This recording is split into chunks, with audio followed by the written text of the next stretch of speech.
First light, the maiden voyage of the U.S.S. Firebird, NCC 4004A. Captain Mallory Pavlovich stood on the observation deck of Starbase 12, watching as final preparations were made to her new command. The U.S.S. Firebird, NCC 4004A, gleamed against the backdrop of stars, a testament to the latest in Starfleet engineering. "She's beautiful, isn't she?" came a voice from behind her. Pavlovich turned to see Commander Rebecca Parker, her newly assigned first officer, approaching with 2 mugs of coffee. "That she is, Starmind," Pavlovich replied, using her personal nickname for her analytical second. "Hard to believe they've entrusted her to us." Parker smiled, already cataloging the ship's specifications. The original Firebird had quite the reputation. Big shoes to fill. "Then we'd better start walking," Pavlovich said with a wry smile. "Departure is scheduled for 800 hours. Our mission, chart the Cygnus Expanse." "Unmapped territory," Parker noted. "Just how I like it." The bridge hummed with activity as the crew prepared for departure. Captain Pavlovich settled into the command chair while Commander Parker stood at the science station, reviewing final calibrations. "All systems report ready, Captain," Parker announced, moving to stand at Pavlovich's right. "Very good, Commander." Pavlovich tapped her comm badge. "Bridge to engineering. Status? Engineering here. Warp core at optimal parameters. Ready when you are." Pavlovich exchanged a quick glance with Parker, a silent communication that had already begun to develop during their months of preparation. "Helm, take us out. 1/4 impulse until we clear space dock." "Aye, Captain." The Firebird eased away from Starbase 12. Once clear, Pavlovich leaned forward. "Set course for the Cygnus Expanse. Warp factor 6. Course set, warp 6. Engage." The stars stretched into streaks as the Firebird leapt toward the unknown. 3 days later, the ship dropped out of warp at the edge of the expanse. The region was characterized by unusual phenomena that had deterred detailed exploration until now. Parker studied the sensor readings. "Captain, I'm detecting an unusual energy signature at coordinates 227 Mark 089.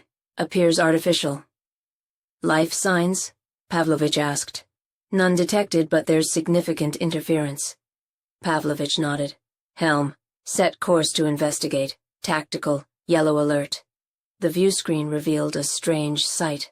A structure floating in space, its architecture unlike anything in Federation records.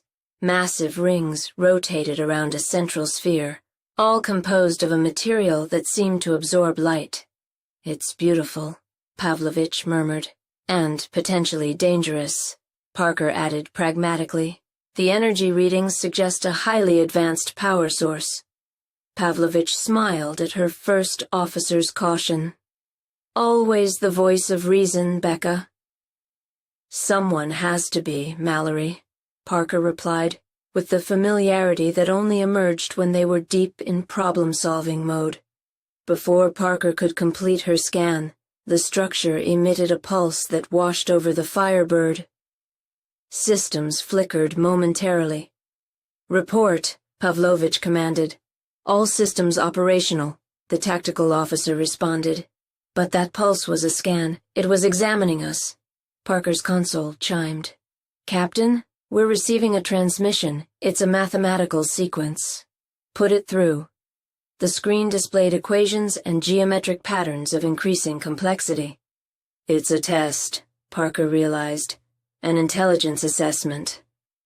Pavlovich turned to her. "Can you respond?" Parker was already working. "I believe so. The principles appear to be universal mathematical constants." For the next hour, Parker led the response efforts, with Pavlovich occasionally offering insights. Their problem-solving showcased their complementary intellects, Parker's methodical analysis paired with Pavlovich's intuitive leaps. Finally, the exchange ceased. The structure's rings aligned, and a portal opened at its center. "An invitation?" Pavlovich wondered. "Or a trap," Parker countered. "Only one way to find out." Pavlovich stood. Prepare an away team. You and I will lead it. Parker raised an eyebrow. Regulations advise against both commanding officers leaving simultaneously. Sometimes regulations need flexibility when making first contact. Pavlovich's expression softened. I need you with me on this one, Starmind. The away team materialized inside to find a vast interior with its own ecosystem.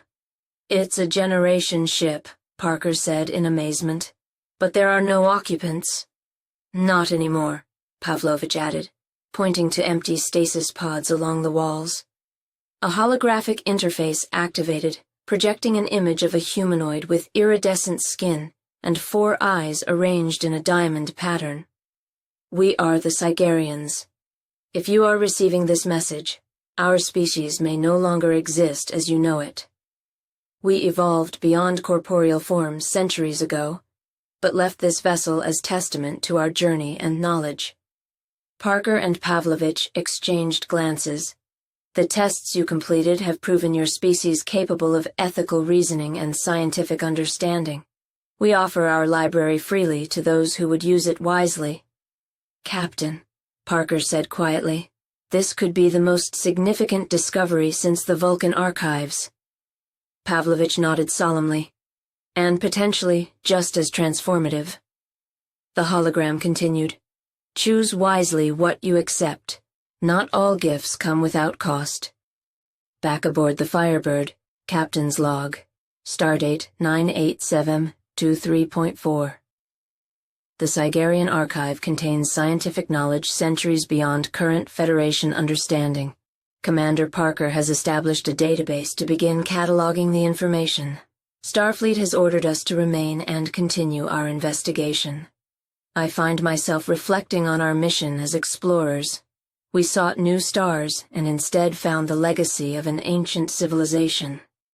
Commander Parker and I stand at the threshold of a discovery that may change Federation history. As we begin this journey together, I'm grateful for her measured wisdom balancing my occasional impetuousness. Our different approaches create a stronger whole, a dynamic I suspect will serve us well in the challenges ahead. As Pavlovich completed her log, her ready room door chimed. Enter. Commander Parker stepped in with tea and a data pad. I've completed the preliminary analysis of the Cygarian propulsion theories. It's revolutionary. Pavlovich accepted the tea with a smile. Another late night ahead, Starmind? I'm afraid so, Captain. Parker settled into the chair opposite. But I can't think of anyone I'd rather spend it with.